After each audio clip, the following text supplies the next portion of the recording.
বিরতির পর স্বাগত। এখন খবর বিস্তারিত। প্রয়াত হলেন বাংলাদেশের ভাষা আন্দোলনের অবিসংবাদী নায়ক আব্দুল মতিন। ঢাকা কেন্দ্রীয় শহীদ মিনারে তার মরদেহে শ্রদ্ধা জানান সকলে। অবিসংবাদী নায়কের পরিবারকে আন্তরিক সমবেদনা জানান বাংলাদেশ প্রধানমন্ত্রী শেখ হাসিনা। ঢাকা কেন্দ্রীয় শহীদ মিনারে ভাষা আন্দোলনের অন্যতম প্রধান সংগঠক আজীবন সংগ্রামী ও রাজনৈতিক আব্দুল মতিনের মরদেহে শ্রদ্ধা জানিয়েছেন সর্বস্তরের মানুষ। বৃহস্পতিবার দুপুর 12:01 কেন্দ্রীয় শহীদ মিনারে ভাষা মতিনের মরদেহ এসে পৌঁছালে সেখানে তার ভক্ত ও শুভাকাঙ্ক্ষীদের মাঝে এক শোকবিহ্বল দৃশ্যের অবতারণা ঘটে। সর্বস্তরের মানুষের শ্রদ্ধা নিবেদনের পর শেষ ইচ্ছানুযায়ী ভাষা মতিনের মরদেহ ঢাকা মেডিকেল কলেজে হস্তান্তর করেছে তার পরিবার। কেন্দ্রীয় শহীদ মিনারের ভাষা আন্দোলনে এই পুরোধার প্রতি ফুলের শ্রদ্ধা জানান বিভিন্ন রাজনৈতিক, সামাজিক, সাংস্কৃতিক সংগঠন সহ সর্বস্তরের জনতা। ভাষা আন্দোলনের কর্ণধার স্থানও উনি রাজনৈতিক চেতনা, রাজনৈতিক চর্চায় ওনার বিশেষ অবদান রয়েছে। 144 ধারা না ভাঙলে 21 হবে না, তো সেই ব্যাপারে তার একটি বিশেষ ভূমিকা ছিল। আমি তার মতো সৎ এবং আদর্শে নিষ্ঠাবান এই ধরনের মানুষ আমি আমাদের সমাজে আর দ্বিতীয়টি দেখিনি। দীর্ঘ রোগ ভোগের পর জীবনাবসান হলো বাংলাদেশের ভাষা আন্দোলনের অবিসংবাদী নায়ক আব্দুল মতিনের। গতকাল বঙ্গবন্ধু শেখ মুজিব মেডিকেল বিশ্ববিদ্যালয়ে 88 বছর বয়সী মতিন প্রয়াত হয়েছেন। ভারতের সঙ্গে ঘনিষ্ঠ সম্পর্ক ছিল মতিনের। 1952 ভাষা আন্দোলনের যোগসূত্রে তিনি পরিচিত হয়ে উঠেছিলেন ভাষা মতিন নামে। ভারত তথা এপার বাংলার সঙ্গে তার বন্ধনের সূত্রপাত সেই 1930 সালের 1926-এর 3 ডিসেম্বর তার জন্ম। 4 বছর বাদে যমুনার বন্যার জলে তাদের বাড়ি ভেসে গিয়েছিল। তার মা বাবা তাকে নিয়ে চলে আসেন দার্জিলিংয়ে। দ্বিতীয় বিশ্বযুদ্ধ শেষ হওয়ার পর তিনি কলকাতার ফোর্ট উইলিয়াম থেকে ব্রিটিশ সেনার প্রবেশিকা পরীক্ষায় পাশ করেন। সেখান থেকে তিনি পড়তে চলে যান বেঙ্গালুরুতে। 1945-এ ঢাকা বিশ্ববিদ্যালয়ে ভর্তি হন। 1952 ভাষা আন্দোলনে ঝাঁপিয়ে পড়েন। সেই আন্দোলনের ইতিহাস গড়ে পরে ছাত্র ইউনিয়ন গড়েন, তার সভাপতিও হন। পরে জড়িয়ে পড়েন বাংলাদেশের কমিউনিস্ট আন্দোলনে। মতিনের মৃত্যুতে শোক জানিয়ে বাংলাদেশের প্রধানমন্ত্রী শেখ হাসিনা তার পরিবারকে আন্তরিক সমবেদনার বার্তা পাঠিয়েছেন। শোক বার্তায় তিনি লিখেছেন, বাংলাদেশের স্বাধীনতার লড়াইয়ের প্রথম পদক্ষেপটি নিহিত ছিল অবশ্যই ভাষা আন্দোলনে। সেই ঐতিহাসিক সংগ্রামে নায়কদের একজন ছিলেন মতিন। তার প্রয়াণের অবসান হলো একটি জীবন্ত ইতিহাসের। 21 ফেব্রুয়ারির যে যুগান্তরের ঘটনা বলি, সমস্ত জায়গায় তিনি আপসহীন নেতৃত্ব দিয়েছেন। দেশের সব সময় ক্রান্তি লগ্নে গণতান্ত্রিক আন্দোলন সংগ্রামে সবসময় তিনি সব আন্দোলন সংগ্রামের পুরোধা ব্যক্তিত্ব ছিলেন। উনি একজন রাজনৈতিক কর্মী ছিলেন, নেতা হয়েছিলেন, এবং সেটা হচ্ছে একটা বিপ্লবী রাজনীতি। বডিটাকে দিয়ে গেছে মেডিকেল কলেজে, চোখ দিয়ে গেছেন সন্তানকে, তিনি কিছু চান নাই, তিনি দেওয়ার মধ্যে আনন্দ। ব্যুরো রিপোর্ট, খবর ত্রিপুরা। বঙ্গোপসাগর উপকূলে আসতে চলেছে হুদহুদ নামক ঘূর্ণিঝড়। 12 অক্টোবরের মধ্যে উড়িষ্যা উপকূল আছড়ে পড়বে এই বিধ্বংসী ঝড়, জানা যায় আবহাওয়া দপ্তর সূত্রে। বঙ্গোপসাগর উপকূলে আসতে চলেছে হুদহুদ নামক ঘূর্ণিঝড়। সূত্রের খবর, 12 অক্টোবরের মধ্যে উড়িষ্যা উপকূল আছড়ে পড়বে এই বিধ্বংসী ঝড়। ওমানের আফ্রো ইউরেশিয়ান এক পাখির নামে হুদহুদের নামকরণ করা হয়েছে। আবহাওয়া দপ্তর থেকে জানা গেছে, সোমবার থেকে দক্ষিণ ময়নামার উপকূল সংলগ্ন নিম্নচাপ সৃষ্টি হয়েছে। আন্দামানের সাগরের কাছে সরে শক্তিশালী ঘূর্ণাবর্ত তৈরি হয়। আশঙ্কা করা হচ্ছে 2-3 দিনের মধ্যে ঘন্টায় 60 থেকে 70 কিলোমিটার বেগে হুদহুদ আছড়ে পড়বে উড়িষ্যা উপকূলে। আবহাওয়া দপ্তরের ভবিষ্যৎবাণী যদি সত্যি হয়, তাহলে হুদহুদ ঘূর্ণিঝড় এই প্রথম বঙ্গোপসাগরে আছড়ে পড়বে। প্রভাব পড়তে পারে অন্ধ্রপ্রদেশের বেশ কিছু জায়গায় ও বিশাখাপত্তনম সংলগ্ন এলাকায়। তবে হুদহুদের হাতছানি থেকে বেঁচে যেতে পারে পশ্চিমবঙ্গ। এই কদিন মেঘলা আকাশ ও ভারী বৃষ্টির সম্ভাবনা রয়েছে বলে জানিয়েছেন আবহাওয়া দপ্তর। Departments like water resources, energy, food and civil supplies, and works. Also tomorrow, according to routine procedure, there will be mock drills at the cyclone shelter. It is going to hit northern Andhra, North Andhra. As far as Orissa is concerned, we are concerned about the immediate rescue and relief operation, that is with ODRAF, NDRF and fire services. Their deployment is being assessed. A rough plan has been made. All the implements and equipment has been primed, and forces, that is ODRAF, NDRF, are ready to move on. Bureau report, খবর ত্রিপুরা।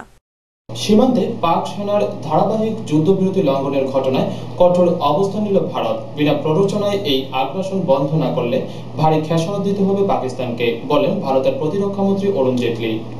টানা 4 দিন ধরে চলছে গুলির লড়াই। বুধবার রাতে ভারতের 80টি গ্রামে 60টি সীমান্ত খুঁটি লক্ষ্য করে গুলি চালায় পাক সেনা। জম্মু, সাম্বা ও কথুয়া জেলায় পাক সেনার মর্টার সেলে আহত হয়েছেন 3 জন। জম্মুর কঞ্চক ও পয়গোয়াল সাব সেক্টর ও কথুয়ায় হীরানগর লক্ষ্য করে শুরু হয় গুলি চালানো। গত 24 ঘন্টায় পাক সেনা মোট 50টি সীমান্ত খুঁটি ও 35টি সেনা ছাউনিতে হামলা চালায়। এখনো পর্যন্ত 8 জনের মৃত্যু হয়েছে, আহত হয়েছে 75 জন। চলতি মাসে প্রথমে জম্মু ও পুঞ্জে হামলা শুরু করলেও গতকাল নতুন করে সাম্বা ও কথুয়া জেলার সেনা ছাউনি লক্ষ্য করে গুলি চালায় পাক সেনা। সাম্বার জলদি জেলায় এক মহিলার মৃত্যু হয়েছে, আহত হয়েছেন 11 জন। এদের মধ্যে রয়েছেন 3 জন বিএসএফ জওয়ান। অক্টোবর মাসের 1 তারিখ থেকে এখনো পর্যন্ত 16,000 গ্রামবাসীকে নিরাপদ জায়গায় সরিয়ে নিয়ে যাওয়া হয়েছে। এই মাসে অন্তত 24 বার সীমান্ত চুক্তি লঙ্ঘন করেছে পাক সেনা। সীমান্তের গ্রামগুলি কার্যত জনশূন্য। দিনের বেলায় কোনো ক্রমে বাড়িতে এসে গৃহপালিত পশুর তত্ত্বাবধান করে আবার নিরাপদ আশ্রয়ে ফিরে যাচ্ছেন গ্রামবাসীরা। उधर से भी फायरिंग हो रही है, हमारी तरफ से फायरिंग हो रही है और हम ज्यादा तगड़ा जवाब दे रहे हैं, अभी मैं ये कह सकता हूँ। निशाना तो सबसे पहले बीएसएफ के पोस्ट को, बीएसएफ के ठिकानों को बनाया जा रहा है, लेकिन जब उन्हें ऐसा लग रहा है कि हमारा कोई ज्यादा नुकसान बीएसएफ के पोस्ट का नहीं कर पा रहे हैं तो शायद वो रिहायशी इलाके पर भी कर रहे हैं। এদিকে সীমান্তে পাকিস্তানের ধারাবাহিক যুদ্ধবিরতি লঙ্ঘনের ঘটনায় কঠোর অবস্থান নিল ভারত। আজ প্রতিরক্ষা মন্ত্রী অরুণ জেটলি হুঁশিয়ারি দিয়ে বলেছেন, বিনা প্ররোচনায় এই আগ্রাসন বন্ধ না করলে পাকিস্তানকে ভারী খেসারত দিতে হবে। The last few days there have been a series of ceasefire violations, all unprovoked, by Pakistan. These have mostly been on the international border and some have been at the line of control also. That is to respond adequately and defend our territory and our people.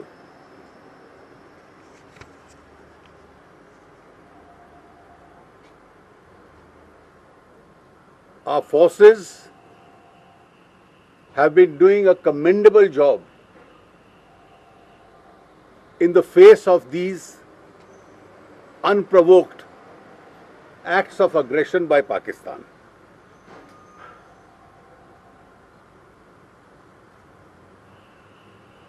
Pakistan in these attacks এর আগে কেন্দ্রীয় স্বরাষ্ট্রমন্ত্রী রাজনাথ সিংহ ভারতীয় জওয়ানদের ভূমিকার ভূয়সী প্রশংসা করে বলেছেন, বিএসএফ পাকিস্তানের হামলার উপযুক্ত জবাব দিচ্ছে। স্বরাষ্ট্রমন্ত্রী জানিয়েছেন, প্রধানমন্ত্রী নরেন্দ্র মোদী সমগ্র ঘটনার দিকে তীক্ষ্ণ নজর রেখে চলেছেন।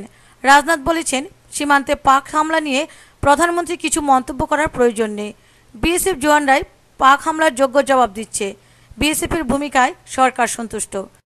भारत और पाकिस्तान के बॉर्डर पर जो कुछ भी हो रहा है उस पर हमारे प्रधानमंत्री जी पल पल की नजर बनाए हुए हैं और मैं समझता हूं कि प्रधानमंत्री जी को इसका जवाब देने की कोई जरूरत नहीं है, क्योंकि हमारे सेना और बीएसएफ के जवान इसका माकूल जवाब दे रहे हैं।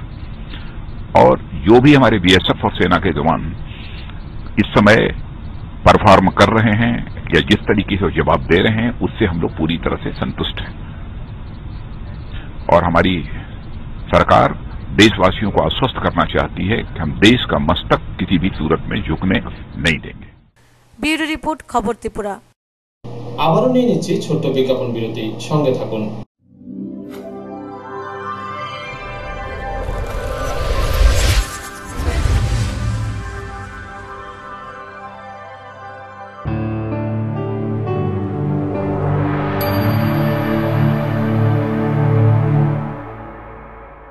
বিরতির পর স্বাগত। পেট্রোলের জন্য আগামী দিনগুলিতেও রাজ্যবাসীকে দুর্ভোগ পোহাতে হবে, যার কারণ আসামের রেলের মেগা ব্লক নির্মাণের কাজ। রাজ্যের বাড়তি ট্যাঙ্কার পাঠানোর আশ্বাস দিয়েছিল আইওসি, কিন্তু না করায় এই ভোগান্তি। মহাকরণে বললেন মন্ত্রী ভানুলাল সাহা। পেট্রোলের জন্য আগামী দিনগুলিতেও রাজ্যবাসীকে দুর্ভোগ পোহাতে হতে পারে। এর কারণ আসামের রেলের মেগা ব্লকে কাজ। রাজ্যের প্রয়োজনীয় পেট্রোলের প্রায় 60% আসবে রেলে করে, আর বাকি 40% আসে ট্যাঙ্কারে ট্রাকে করে। মেগা ব্লক শুরুর আগে আইওসি কর্তৃপক্ষ রাজ্য সরকারকে আশ্বস্ত করে দিল যে মেগা ব্লক শুরু হলে তারা বাড়তি ট্যাঙ্কারের ব্যবস্থা করবে, কিন্তু এখনও পর্যন্ত আইওসি তা করতে পারেনি। বৃহস্পতিবার মহাকরণে সাংবাদিকদের এই তথ্য জানান রাজ্য খাদ্য জনসংভরণ মন্ত্রী ভানুলাল সাহা। তিনি আরও বলেন, দুর্গাপুজোর সময় থেকে এখনও পর্যন্ত রাজ্যে পেট্রোলের চরম আকালের জন্য দায়ী মেঘালয়ের পথ অবরোধ ও রাস্তায় ধসনামা। এই সমস্যা সমাধানের জন্য ইতিমধ্যে 40টি ট্যাঙ্কার পেট্রোল নিয়ে গুয়াহাটি থেকে রাজ্যের উদ্দেশ্যে রওনা দিয়েছে, যার কয়েকটি ইতিমধ্যে রাজ্যে এসে পৌঁছে গেছে।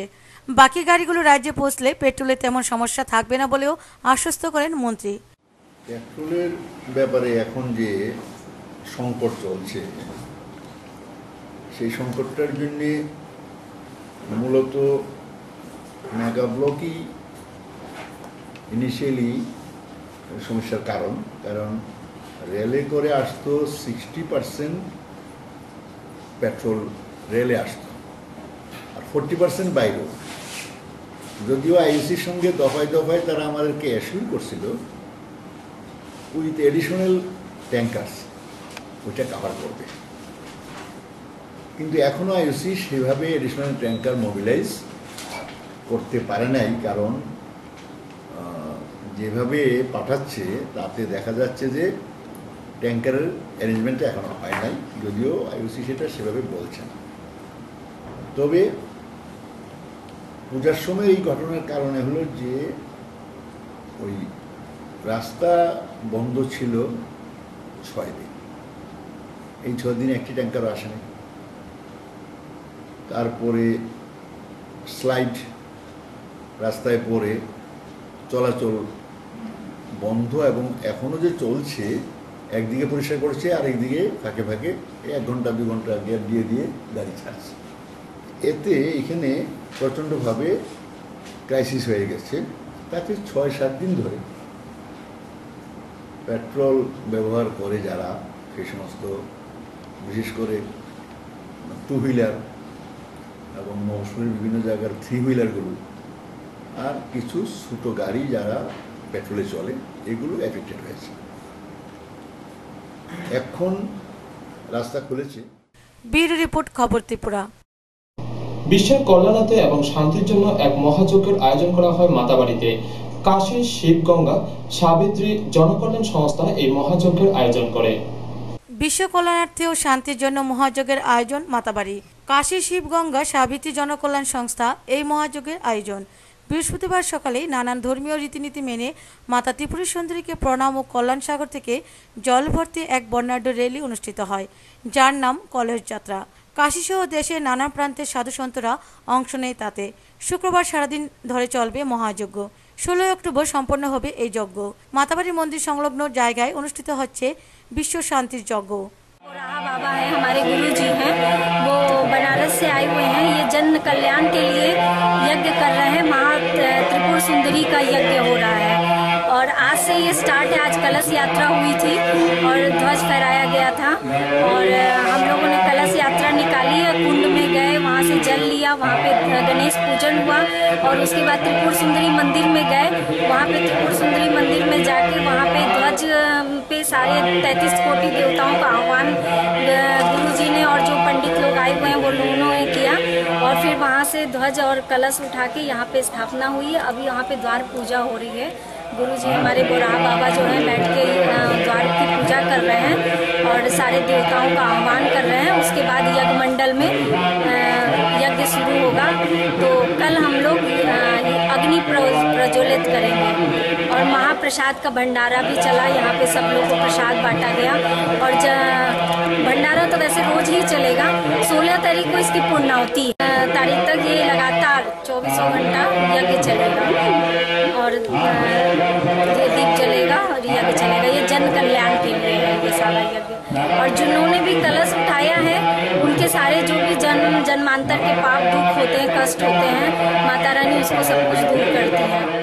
ব্যুরো রিপোর্ট, খবর ত্রিপুরা। ত্রিপুরার দায়িত্বপ্রাপ্ত এআইসিসি পর্যবেক্ষক বদলের খবরে নতুন করে উৎসাহ দেখা দিয়েছে রাজ্য কংগ্রেসে। রাজ্যের দায়িত্ব দেওয়া হয়েছে কংগ্রেসের প্রাক্তন কেন্দ্রীয় মন্ত্রী ভি নারায়ণ স্বামীকে। কংগ্রেসের গোষ্ঠী লড়াই চলছে। দিল্লি যাওয়ার জন্য তৈরি হচ্ছে সুদীপ হাটাও গোষ্ঠী। এরই মধ্যে বুধবার ত্রিপুরার দায়িত্বপ্রাপ্ত এআইসিসি পর্যবেক্ষক বদলের খবরে নতুন করে উৎসাহ দেখা গেছে। কংগ্রেস সূত্রে খবর, এআইসিসি সাধারণ সম্পাদক লুই জিনহো ফেলেইরোকে সরিয়ে ত্রিপুরার দায়িত্ব দেওয়া হয়েছে আরেক সাধারণ সম্পাদক ভি নারায়ণ স্বামীকে। এই খবরে বিরোধী দলনেতা সুদীপ রায় বর্মন হাটাও গোষ্ঠী বেশ খুশি। বিক্ষুব্ধ গোষ্ঠীর এক নেতা ফোনে জানালেন, এবার ত্রিপুরা কংগ্রেসে বর্মন রাজের অবসান ঘটবে। প্রাক্তন মুখ্যমন্ত্রী সমীর রঞ্জন বর্মনকে সরিয়ে সুরজিৎ দত্তকে সভাপতি করার সময় এই নারায়ণ স্বামী গুরুত্বপূর্ণ ভূমিকা নিয়েছিলেন বলে দাবি করেন বিক্ষুব্ধ ওই বিধায়ক। ত্রিপুরায় আগে এসেছেন প্রাক্তন কেন্দ্রীয় মন্ত্রী ভি নারায়ণ স্বামী। বেশ কয়েক বছর রাজ্য কংগ্রেসের পর্যবেক্ষকের দায়িত্বে ছিলেন। এদিকে চুপ করে বসেনি বিরোধী দলনেতা সুদীপ রায় বর্মনের অনুগামীরাও। প্রদেশ কংগ্রেস জোর দিয়েছে কংগ্রেসের সভ্যপথ অভিযানের উপর। এবছর ব্লক থেকে জেলা কংগ্রেসের সাংগঠনিক নির্বাচন হওয়ার কথা। মার্চ মাসের মধ্যে প্রদেশ কংগ্রেসেরও নির্বাচন হবে, সেই জন্য প্রস্তুতি চাইছেন সুদীপ আশিস সাহারা। ইতিমধ্যে কংগ্রেসের সভ্যপথ অভিযান শুরু হয়েছে, 31 ডিসেম্বর পর্যন্ত চলবে। এই কাজকেই বিশেষ গুরুত্ব দিতে অনুগামীদের নির্দেশ দিয়েছেন সুদীপ বর্মন। ব্যুরো রিপোর্ট, খবর ত্রিপুরা। কমলপুর মহকুমার সীমান্ত গ্রাম মোহনপুর যুব সামাজিক সংস্থা প্রতি বছরের নয় এবারও আয়োজন করলো এক সম্প্রীতি মেলায় উভয় সম্প্রদায়ের উপচে পড়া ভিড় লক্ষ্য করা যায়। হিন্দু সম্প্রদায়ভুক্ত মানুষের শারদীয় দুর্গোৎসব এবং মুসলমান সম্প্রদায়ভুক্ত মানুষের কোরবানি ঈদকে উদ্দেশ্য করে কমলপুর মহকুমার সীমান্তবর্তী গ্রাম মোহনপুর যুব সামাজিক সংস্থা প্রতি বছরের ন্যায় এবারও আয়োজন করেছে সম্প্রীতি মেলার। বুধবার রাতে মোহনপুর হাই স্কুলের মাঠে প্রদীপ প্রজ্বলনের মাধ্যমে সম্প্রীতি মেলার উদ্বোধন করেন কমলপুর নগর পঞ্চায়েতের ভাইস চেয়ারম্যান বীরেন্দ্র পাল। উপস্থিত ছিলেন 45 নং কমলপুর বিধানসভা কেন্দ্রের বিধায়িকা বিজয়লক্ষ্মী সিনহা, দুর্গাচমনি ব্লকের চেয়ারম্যান মানবেন্দ্র দেব, অঞ্জন দাস, ফিরদৌসি বেগম সহ এলাকার শত শত হিন্দু মুসলিম মানুষরা। তৃতীয় বর্ষের একদিনের এই সম্প্রীতি মেলায় সাংস্কৃতিক অনুষ্ঠান ছিল বিশেষ আকর্ষণ। সারা রাতব্যাপী অনুষ্ঠানে নাচ, গান, আবৃত্তি, কাওয়ালি, জারি সারি গান প্রদর্শিত হয়। মহকুমার বিভিন্ন প্রান্ত থেকে দোকানিরা পসরা নিয়ে মেলায় অংশগ্রহণ করে।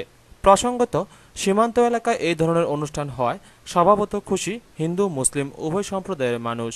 মোহনপুর যুব সংস্থার উদ্যোগে আমরা লক্ষ্য করেছি কিছুদিন পূর্বে আমাদের সারা দেশেই যখন দুর্গা উৎসবের মতো উৎসব হয় হিন্দুদের, সেই উৎসবে যেমন হিন্দু মুসলিমরা আনন্দ করে, তেমনি আবার আমরা লক্ষ্য করেছি দুর্গা উৎসবের ঠিক পরেই এখানে মুসলিমদের ঈদ উদযাপন হয়েছে।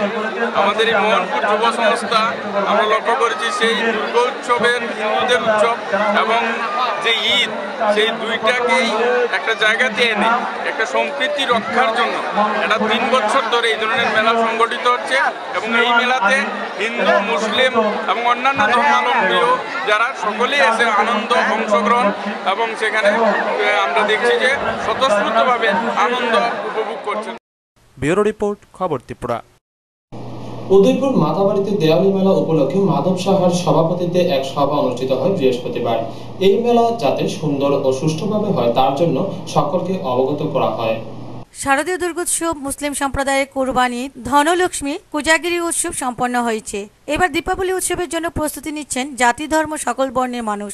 দীপাবলি উৎসবে লাখো লাখো মানুষকে স্বাগত জানাতে সব দিক থেকে প্রস্তুতির তুঙ্গে উদয়পুরের মাতাবাড়ি দেওয়ালি মেলা কমিটির। দেশের দীপাবলি উৎসবের অন্যতম স্থান মাতাবাড়ি। প্রতি বছর কয়েক লক্ষ মানুষের ভিড় জমে দুদিনের উৎসবে মাতাবাড়িতে। এবার 23-24 অক্টোবর দুদিন বসছে দীপাবলি উৎসব। উৎসবকে সর্বাঙ্গীন সুন্দর করে তুলতে শেষ প্রস্তুতি সভা অনুষ্ঠিত হল বৃহস্পতিবার মাতাবাড়ি ব্লক অফিসের কনফারেন্স হলে। মেলা কমিটির চেয়ারম্যান বিধায়ক মাধব সাহার সভাপতিত্বে অনুষ্ঠিত হয় সভা। তাতে গোমতী জেলা পরিষদের সভাধিপতি সুনীতি সাহা, জেলা কমিটির কনভেনার মহকুমা শাসক অজিত দেবনাথ সহ বিভিন্ন স্তরের জনপ্রতিনিধি, জেলা স্তরের বিভিন্ন দপ্তরের আধিকারিকরা উপস্থিত ছিলেন। বিধায়ক মাধব সাহা সভা শেষে জানান, আলুর উৎসবকে নানান আলোতে ভরিয়ে তোলা হবে। অন্যান্য বাড়ির চেয়ে এবছর আলুর উষ্ণায় থাকবে বেশি। 10টি হাইমার্কস লাইট এবারে দীপাবলি উৎসবে চলবে। 4টি বড় ধরনের ইলেকট্রনিক্স লাইট গেট থাকবে বিভিন্ন প্রবেশ পথে। এবারে বিশেষ আকর্ষণ দেয়ালি মেলাকে কেন্দ্র করে 20-21 অক্টোবর অনুষ্ঠিত হবে Tripura Sundari dance and music festival. তাতে রাজ্য ও বহিরাজ্যের শিল্পীরা অংশ নেবে। মন্দির চত্বরে অনুষ্ঠিত হবে এই ফেস্টিভ্যাল বলে জানান মাধব সাহা।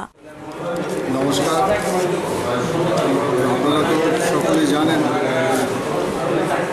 বিগত বছরগুলির মতো এবারও দীপাবলি উৎসব 2014 আগামী 23 এবং 24 অক্টোবর মাতাবাড়ি মন্দির প্রাঙ্গণে অনুষ্ঠিত হবে।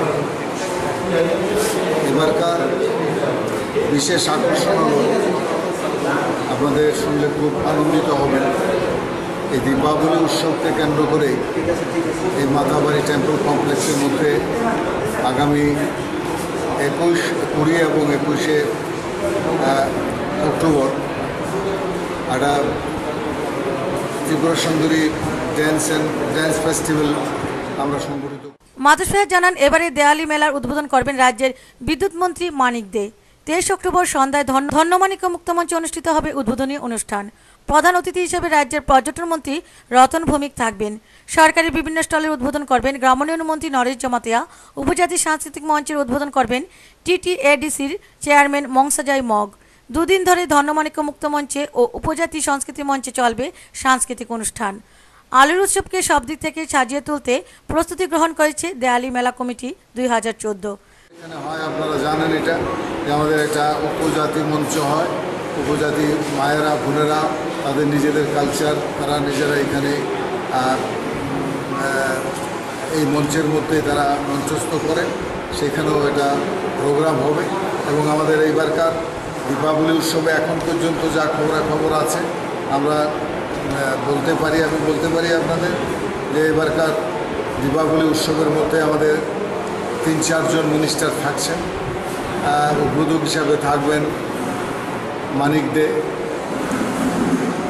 তারপরে প্রধান অতিথি হিসাবে থাকবে রতন ভৌমিক মন্ত্রী, নরেশ জমাতিয়া এক্সিবিশনের উদ্বোধক হিসাবে থাকবেন, এবং TTADCর চেয়ারম্যান মংসাজাই মগ তিনি উপজাতি কালচারাল মঞ্চের উদ্বোধক হিসাবে থাকবেন।